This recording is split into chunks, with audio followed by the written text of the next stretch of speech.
today's video guys, sayo kay ng mata mga person kay nagkuwag kaldero sa bukid nga nga bilin.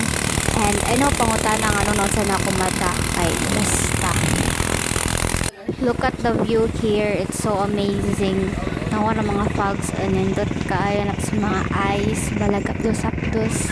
Tugnaw siya gamay pero makaya raman kay nindot mo putog mga view. So diri guys, nalipay ang ate girl kay maligo lagi dog sa pa kayo no, nanlood gahapon. I can hear the sounds Manawar of the mo river, luoran guys. nawa na pa cute na kay nalipay naman. Ibang sauna guys. Mangilumig sagbot. Char lang di na tinuod.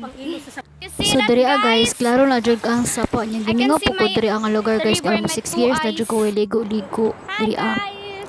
Nya isa ni siya sa lugar nga duol jud kay sa akong dugan guys kay diri ako nagatambay sa una, nagaligog sapa. Tanawa ra kuno sa kanindot ning sapa diri sa dalagdag guys. Di jud ko mapulan sig ligo-ligo diri taga-adlaw balag mangitom na ko guys. Wala na dyan ng lood ng bibina kaya nakaligo na dyan siya sa pa ng bibina oy. Sa nakikita nyo nagbarag-barag ko kay lapo ka oy pero walang makakahadlang. Gusto ko talagang maligo ng sapa.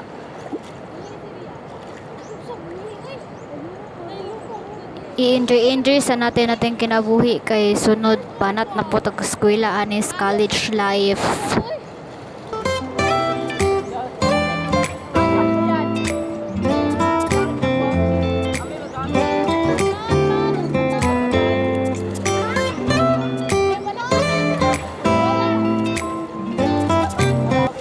Dlo ninyo nakita pero tingsi kayo ng daggoy anak day. Kanalipay siya taman.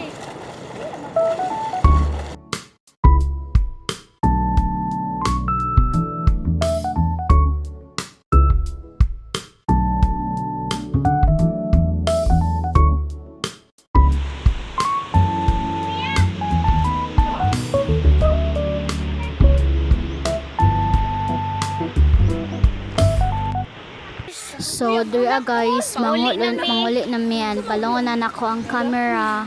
Bye!